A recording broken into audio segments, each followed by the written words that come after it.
Good morning, all of you. Today in this lecture video, we will discuss about laminar airflow hood, which is the second part of my previous video in which we will study about aseptic area. This topic also comes under aseptic area. So let's study laminar airflow hood or laminar aseptic hood. इसके ये दो नाम हैं, इसको laminar airflow hood भी कहते हैं और लैमिनार एसेप्टिक हुड भी कहते हैं। इसको हम ये होता क्या है, is defined as air moving at the same speed and in the same direction with no or minimal crossover of air streams. ये क्या होता है, ये ऐसा हुड है, ये हुड लगा लो या फिर एक ऐसा एरिया है जिसके अंदर एयर मूव करती है एक पर्टिकुलर सेम स्पीड से और सेम ही डायरेक्शनल में यूनिडायरेक्शनल मूव करती है। इसके अंदर जो एयर स्ट्रीम फ्लो करती है, वो जो एयर स्ट्रीम है उनका एक दूसरे के साथ क्रॉस सेक्शन नहीं होता, वो क्रॉस नहीं करते एक दूसरे को, और एक ही डायरेक्शन में सारी एयर जो है एक ही डायरेक्शन में एक ही स्पीड से मूव करती है। उसे हम कहते हैं लैमिनार एयर फ्लो हुड। जो एयर है वो कहाँ से फ्लो करती है, हैपा फिल्टर से करती है। हैपा फिल्टर क्या है, हाई एफिशिएंसी पार्टिकुलेट एयर। ये फिल्टर लगाया जाता है लैमिनार एयर फ्लो हुड में। ये फिल्टर कैपेबल होता है किसी भी माइक्रो ऑर्गेनिज्म को, बैक्टीरिया को, एयर पर्टिकुलेट पार्टिकल्स को, सबको अपने अंदर ट्रैप करने के लिए कैपेबल है। जो एयर है इस रूम के अंदर, पहले हम उसको फिल्टर करते हैं नॉर्मल फिल्टर के थ्रू, देन वो हेपा फिल्टर के पास जाते हैं। जो प्री फिल्टर एयर है वो हेपा फिल्टर के पास जाती है। जो आपका जितने भी कंटामिनेंट्स बचे हैं फिल्टर होने के बाद, जो कंटामिनेंट्स या बैक्टीरिया जो रह गए हैं, उनको हेपा फिल्टर जो है रिमूव कर देते हैं। There is then blown at a uniform velocity. अभी हमने पढ़ा था जो एयर है वो यूनिफॉर्म वेलोसिटी से मूव करती है इसके अंदर through the hood, and HEPA filter in a unidirectional manner over the critical sites. HEPA filter is a particulate filter which traps the airborne particles and microbes but allow the gases to pass through. जो HEPA filter लगाए जाते हैं ये क्या करते हैं, जितने भी एयरबोर्न पार्टिकल्स होते हैं, माइक्रो ऑर्गेनिजम्स होते हैं, उन सबको अपने अंदर ट्रैप कर लेता है, बट जो गैसेस होती है उनको अपने अंदर से पास होने के लिए अलो कर देता है। पेनिट्रेट पावर होती है गैसेस की, वो HEPA फिल्टर से पेनिट्रेट हो जाती है।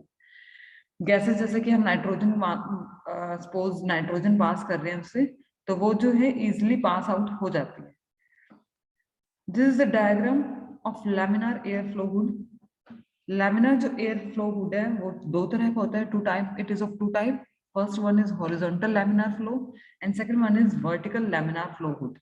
This is of two type. The first one diagram which you see is of horizontal laminar flow hood. We will study this in brief.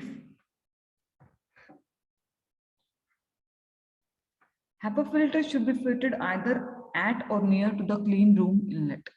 Clean room, जहां से हम आपका क्लीन रूम से मतलब कोई सामान आ रहा है, अगर आप HEPA फिल्टर के अंदर वो कर रहे हो, सॉरी क्लीन रूम का जो इनलेट है उसके आसपास ही हम HEPA फिल्टर को फिट करते हैं। A pre-filter is fitted upstream of the HEPA filter. जो HEPA फिल्टर से हमने बात की, अब पढ़ा था ना कि जो एयर है हमारी उसको हम पहले फिल्टर करते हैं प्री फिल्टर से, उसके बाद हम उसको HEPA फिल्टर में भेजते हैं। तो जो ये प्री फिल्टर है ये HEPA फिल्टर के जस्ट अबव लगा होता है, thus extending the final filter's life. A fan is also fitted which pumps the air through the filter. जो फैन है वो भी फिटेड किया जाता है, वो फैन क्या करता है, पंप करता है एयर को फिल्टर के through. HEPA filters remove large, medium, and smaller particles from the air by the inertial impaction, direct interception, and by Brownian diffusion respectively. ये सारे मैकेनिज्म ऑफ एक्शन बताए गए हैं कि HEPA फिल्टर कैसे रिमूव करता है पार्टिकल्स को। Its efficiency is 99.97 and removing particles of about 0.3 micrometer size. जो पार्टिकल जो बैक्टीरिया 0.3 माइक्रोमीटर से का है उसको भी ये इजिली रिमूव कर देता है HEPA filter. It removes larger and smaller particles with more efficiency.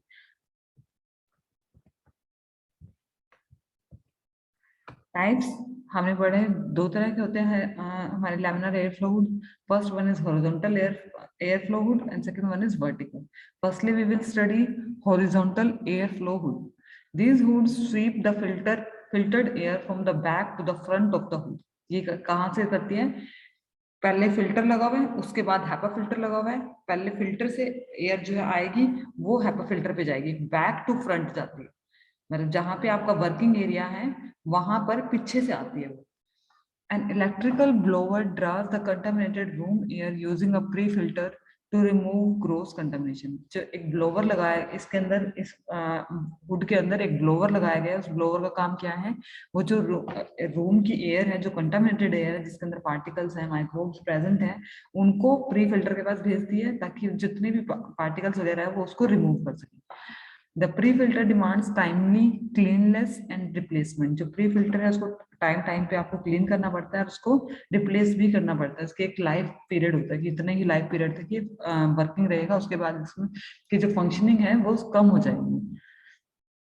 The air after passing through the pre-filter is accelerated so that a consistent airflow distribution reaches the final filter. उसको आप जो air filter से जो pre filter से air है filter होकर आ रही है उसको आप एक्सेलरेट करोगे, स्पीड अप कर दोगे, उसकी जो वेलोसिटी है वो इंक्रीज कर दोगे ताकि इजीली जो वो फाइनल फिल्टर पे पहुंच रही है वो इजीली पहुंच सके। Present at the back portion of the hood working area. Second type है इसकी वर्टिकल एयर फ्लो हुड। अब देखो ऊपर हॉरिजॉन्टल में इनका डायग्राम देखो, येलो कलर की जो है यहाँ पर फिल्टर लगा हुआ है, जो प्री फिल्टर है। यहाँ से बाहर से जो येलो कलर के एरो दिखाई दे रहे हैं, यहाँ ये क्या है, आपकी रूम एयर है, वो अंदर एंटर कर रही है, कहाँ पे जाएगी, प्री फिल्टर के पास। वो प्री फिल्टर एयर जो ब्लू कलर के आपको दिखाई दे रहे हैं डॉट्स, ये हैपा फिल्टर के पास जाएगी। हैपा फिल्टर जब इसको फिल्टर कर देगा तो वो देखो थोड़ा पहले ब्लू कलर था, उसके बाद पर्पल कलर में चेंज होगी। ये जो पर्पल कलर की एयर है ये कैसी है, बिल्कुल प्योर एयर है जिसके अंदर कोई भी पार्टिकल वगैरह प्रेजेंट नहीं है। तो बैक टू फ्रंट आती है इसकी एयर की जो डायरेक्शन है वो बैक टू फ्रंट है। और वर्टिकल में आपको देखो अभी एक्सप्लेन करते हैं। This would sweep the filtered air vertically. Vertically का मतलब क्या होता है, ऊपर नीचे से ऊपर या ऊपर से नीचे, ठीक है। तो रेड कलर की जो आपको दिखाई दे रही है ये क्या है, रूम एयर है। और ब्लू कलर की आपको जो नजर आ रही है वो क्या है, फिल्टर्ड एयर है। ऊपर से रूम एयर आ रही है, वो फिल्टर के पास जाएगी। ये ब्लोवर लगा हुआ है जो आपको बीच में राउंड राउंड दिखाई दे रहा है, ये ब्लोवर है। ये ब्लोवर पूरी एयर को इकट्ठा करके फिल्टर के पास भेजता है। फिल्टर उसको उस एयर को फिल्टर करके प्री फिल्टर के पास भेजते हैं। प्री फिल्टर उसको फिल्टर करके हेपा फिल्टर के पास भेजता है। हेपा फिल्टर उसको और ज्यादा फिल्टर करके इसके हुड के अंदर भेजता है। जो ये एयर आ रही है हेपा फिल्टर से, ये बिल्कुल प्योर होती है, इसके अंदर कोई भी कंटामिनेंट्स प्रेजेंट नहीं होते। These hoods sweep the filtered air vertically. The air passing through HEPA filter merges from the top and passes downward through the working area. When a foreign object comes in between the sterile object and the HEPA filter, the wind turbulence in the critical area increases and foreign contaminants are carried to the sterile work surface, thus contaminating the injection port, needle or syringe. अगर आप कोई भी foreign particle जो है स्ट्राइल object, जो आपका object स्ट्राइल है और हैपा फिल्टर के बीच में आ जाते हैं, तो जो विंड का टर्बुलेंस क्या होता है, जो घूम रही है हवा वो इंक्रीज हो जाती है एंड फॉरेन जो कंटामिनेंट्स है वो स्ट्राइल वर्किंग जो एरिया है आपका सरफेस है वहां पर आ जाते हैं, जिससे वो आपके इंजेक्शन को, थर्मल प्रिपरेशन को कंटामिनेट कर सकते हैं। So this is all about types of HEPA airflow hood. We will study two types. First one is horizontal airflow hood. Second one is vertical airflow hood. Now let's study the operating principle. What is the principle of airflow hood? It should be placed away from traffic, doors, air vents that can avoid entrance of contaminants. जो आपका hood है वो जहां पे आपका room का door है वहां से बिल्कुल दूर लगाना चाहिए, ताकि जो एकदम रूम का डोर ओपन होते बाहर से जो कंटामिनेशन, जो माइक्रो ऑर्गेनिज्म आ रहे हैं वो हुड को कंटामिनेट ना कर सके, इसलिए it should remain on for 24 hour. Otherwise आपको जब इसमें काम करना है तो इसको 24 घंटे पहले आप इसको ऑन करोगे। Non filtered non sterile air occupies the compounding working area. अगर आप इसको 24 घंटे पहले ऑन नहीं करते तो जो नॉन फिल्टर्ड एयर है, जो नॉन स्टेराइल एयर है, वो पूरे आपके एरिया को जहां पे आपने काम करना है उसको कवर कर लेगी। Before using the LAFH, its interior working surface should be disinfected using 70% isopropyl alcohol and a clean lint free cloth. आपको काम करने से पहले LAFH में उसको जो वर्किंग सरफेस है जहाँ पे आपको काम करना है उस सरफेस को आप किसी भी डिसइंफेक्टेंट एजेंट के साथ उसको क्लीन करोगे, ताकि जो सरफेस पे कोई भी माइक्रो ऑर्गेनिज्म अगर प्रेजेंट है तो वो किल हो जाए। Cleaning should be done after every compounding batch. आपने एक बैच बनाया है, इससे पहले क्लीन करा था, बैच बनाने के बाद फिर से आप क्लीन करोगे। हर बैच बनाने के बाद उसको क्लीनिंग करनी है आपने, किसके साथ? डिसइंफेक्टेंट के साथ। And also when the work surface becomes dirty, some materials are insoluble in alcohol, thus trial water is used initially, then cleaned using alcohol. कुछ जो मटेरियल होते हैं वो अल्कोहल में इंसोल्यूबल होते हैं, इसीलिए सबसे पहले आप स्ट्राइल वाटर के साथ इसको वो करोगे, क्लीन करोगे, उसके बाद अल्कोहल के साथ। HEPA filter grill should be cleaned in such a way that it does not get wet. जो वहां पे HEPA filters की फिल्टर ग्रिल के टाइप में लगे हुए हैं, तो जो ग्रिल्स होते हैं उनको आप इस तरह से क्लीन करोगे कि वो गिल्ली ना हो जाए, क्योंकि अगर वो गिल्ली हो जाएंगी जहां पे मॉइस्चर प्रेजेंट होगा वहां पे माइक्रो ऑर्गेनिज्म की ग्रोथ होने के चांसेस रहते हैं। इसलिए आप इस तरह से वेट करोगे उसको, मतलब क्लीन करोगे कि वो वेट ना हो, ड्राई ही रहे। HEPA filter should not be brought into contact with cleaning solution. जो HEPA filter है उसको आप क्लीनिंग सोल्यूशन के कांटेक्ट में नहीं लेके आओगे। During compounding, operators should not wear any jewelry on hands or wrists since they affect the integrity of personal clothing.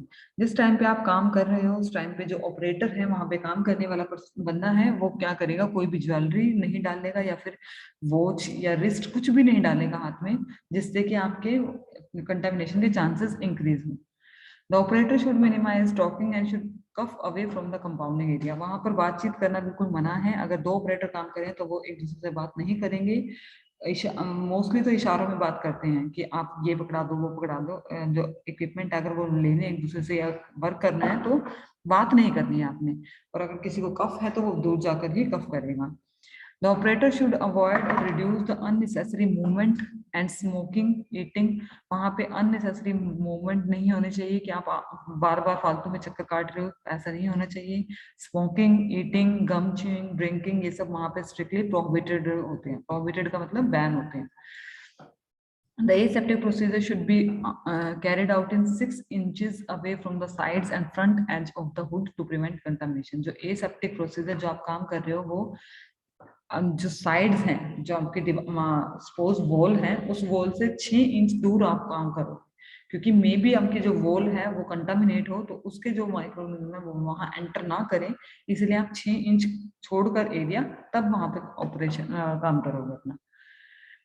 Testing of primary engineering control should be carried every 6 months by qualified personnel. जहां आप काम कर रहे हो, operate कर रहे हो, जो ये लैमिनार एयर फ्लो हुड है, इसको हर 6 महीने बाद जो क्वालिफाइड पर्सोनल है, जो क्वालिटी कंट्रोल के पर्सन होते हैं, उसको हर 6 महीने बाद चेक करेंगे उसी क्वालिटी की। वहां पर जो यूवी लाइट्स लगी हैं, जो आपके फिल्टर लगे हैं, HEPA फिल्टर लगे हैं, ये प्रॉपरली वर्किंग कर भी रहे हैं कि नहीं। कई बार क्या होता है कि हमें लगता है कि वो वर्क कर रहे हैं, बट उनकी जो फंक्शनिंग है, जो फंक्शन एफिशिएंसी है, वो डिक्रीज हो जाती है। तो उसको भी हर 6 महीने बाद क्या करेंगे, हम चेक करते रहेंगे कि वो प्रॉपरली फंक्शनिंग है या नहीं है। Testing is required whenever the device is moved और द फिल्टर इज डैमेज्ड। जब आप डिवाइस को, जो लैमिनार एयर फ्लो हुड है, इसको एक जगह से दूसरे जगह पे शिफ्ट कर रहे हो, मूव कर रहे हो, या फिर जो आपका फिल्टर है वो डैमेज हो गया, आपने कोई नया वहां पे लगवाया है, तो उस टाइम पे भी आपको टेस्टिंग करवानी जरूरी है। ये जरूरी नहीं है कि आपको 6 महीने हो। सपोज मैंने 6 महीने पहले, सॉरी 2 महीने पहले ही मैंने उसकी टेस्टिंग करवाई है, तो उस 2 महीने के बाद मैंने जो मेरा हुड है उसका प्लेस चेंज कर रही हूँ, उसको कहीं और शिफ्ट कर रही हूँ, तो तब भी आपको टेस्टिंग जरूर करवानी है, चाहे आपको 2 महीने हो चाहे 1 महीना। अगर आप हुड को एक जगह से दूसरी जगह पे चेंज कर रहे हैं या आपने फिल्टर चेंज किया है, तो आपको टेस्टिंग करवानी है, ये मस्ट है। So this is all about laminar airflow hood, in which we study about what is laminar airflow hood, how many types of it. It is of 2 types: horizontal laminar airflow hood and vertical laminar airflow hood. And then we will study about basic principle, operating principle, how it operate. Now next topic is uses. What is the use of laminar airflow hood? It is used whenever an It is used where an individual clean air environment is required for smaller items. Example, particle sensitive electronic devices. आप इसको वहां use करोगे जहां आपको जो items हैं आपकी, जैसे आप क्या कहते हैं माइक्रोबायोलॉजी के अंदर हम अभी हमने कुछ टाइम पहले पढ़ा था कि कल्टीवेशन करते हैं या माइक्रो ऑर्गेनिज्म की ग्रोथ करवाते हैं, तो उसके लिए आप streak plate method, cup plate method ये सब यूज करते हैं। तो उन मेथड्स के लिए आप इस जो ये लैमिनार एयर फ्लो हुड है इसको यूज करोगे, इसके अंदर आप जो है प्रिंसिपल काम करोगे। Second, it is use for special operations in laboratory. Laboratories में आप स्पेशल पर्पस के लिए इसको यूज करते हैं। It can be use for general lab work. आप जनरल लैब वर्क के लिए भी यूज कर सकते हो, specially in medical, pharmaceutical, electronic and industrial sector. इन सब में आप जनरल लैब वर्क के लिए भी इसको यूज कर सकते हैं। एडवांटेज क्या है? The स्ट्राइल area is spacious. जो स्ट्राइल एरिया है जहां पे आपको काम करना है वो बहुत ज्यादा होता है स्पेस, तो आप इजिली वहां पे काम कर सकते हो। Since the sterile area does not become hot, the plant material can stay for a longer duration. जो लैमिन ये जो आपका स्ट्राइल एरिया है, aseptic laminar air flow hood है, जिस टाइम पे आप काम कर रहे हो ये गर्म नहीं होता, इसका टेम्परेचर वही मेंटेन रहता सेम। तो इसको आप इस प्लांट, जब कोई चीज गर्म नहीं होती तो उसकी जो ड्यूरेशन है वो लंबे टाइम तक चलता है, जो सेल्फ लाइफ है उसकी हुड की वो लॉन्ग हो जाती है, बढ़ जाती है। और जब ये गर्म ही नहीं होता तो आप इसके अंदर जो प्रोडक्ट आपके हीट सेंसिटिव हैं, जो हीट के कांटेक्ट में आने से खराब हो जाते हैं, डिग्रेड हो जाते हैं, उनके लिए भी आप इसको इजीली यूज कर सकते हो, क्योंकि ये क्या है, इसके अंदर आप टेम्परेचर इंक्रीज नहीं कर रहे। तो वो सब्सटेंस, वो ड्रग्स जो आपका टेम्परेचर बढ़ाने के बाद डिग्रेड हो जाते हैं, अपनी जो उनकी एक्चुअल एक्टिविटी है वो खत्म हो जाती है हीट करने के बाद, तो आप उन प्रोडक्ट्स को इसके अंदर इजिली स्ट्राइल कर सकते हो, इजिली उन प्रोडक्ट्स के ऊपर काम कर सकते हो लैमिनार एयर फ्लो हुड में। Bigger flask having wide lid can also be used. जो बड़े बड़े फ्लास्क होते हैं जिनका मतलब लिड क्या होते हैं, ढक्कन होता है, तो वो बड़ी होती है, उनके लिए भी आप इसको यूज कर सकते हो, इस वाले मेथड को यूज कर सकते हो। So these are the advantages of laminar air flow hood. So in this video we will study about laminar air flow hood. Laminar air flow hood comes under aseptic area. देखो ये जो area है आपको ये figure के अंदर दिखाई दे रहा है, ये एरिया है जहां पे हम काम करते हैं, जिसके अंदर हम काम करते हैं, ये क्या है आपका लैमिनार एयर फ्लो हुड है। ये एरिया आपका कैसा होता है, पूरा एसेप्टिक होता है। ये एरिया के साथ साथ जिस एरिया में आप इस लैमिनार एयर फ्लो हुड को रखते हो, जिस रूम में आप रखते हो, वो रूम भी कैसा होना चाहिए, आपका एसेप्टिक होना चाहिए। क्योंकि सपोज आपका जो लैमिनार एयर फ्लो हुड तो है एसेप्टिक है, यहाँ पे कोई माइक्रो ऑर्गेनिज्म वगैरह प्रेजेंट नहीं है, बट जिस रूम में आप काम कर रहे हो वो कंटामिनेटेड है, उसके अंदर डस्ट पार्टिकल भी हैं, माइक्रो ऑर्गेनिजम्स भी हैं, वो सब ग्रो कर रखे हैं, तो वो क्या करेंगे, आपकी प्रिपरेशन को अफेक्ट करेंगे, कंटामिनेट करेंगे। इसीलिए आपको स्पेशली ध्यान रखना है कि जिस एरिया में आप काम कर रहे हो, जहाँ पे आप काम कर रहे हो, वो रूम भी आपका कंप्लीटली स्ट्राइल होना चाहिए। वो हमने इससे पहले वाले वीडियो में पढ़ा था कि एसेप्टिक एरिया क्या होता है। एसेप्टिक एरिया वो होता है जहां पर which is free from all forms of microorganism, whether it is viable or whether it is non-viable. So this is all about laminar airflow hood. In next video we will study about the different sources of contamination. मतलब हमारा जो room है या फिर laminar air flow hood है, वहां पे कौन कौन से सोर्स हैं जिसकी वजह से कंटामिनेशन होने के चांसेस रहते हैं, और उसको हम कैसे रिमूव कर सकते हैं। उन जो कंटामिनेशन जो सोर्सेज हैं उनको हम कैसे रिमूव कर सकते हैं, या कैसे कंटामिनेशन के चांसेस को रिड्यूस कर सकते हैं। So hope you all will understand this topic. Thank you all listening for my video. Thank you.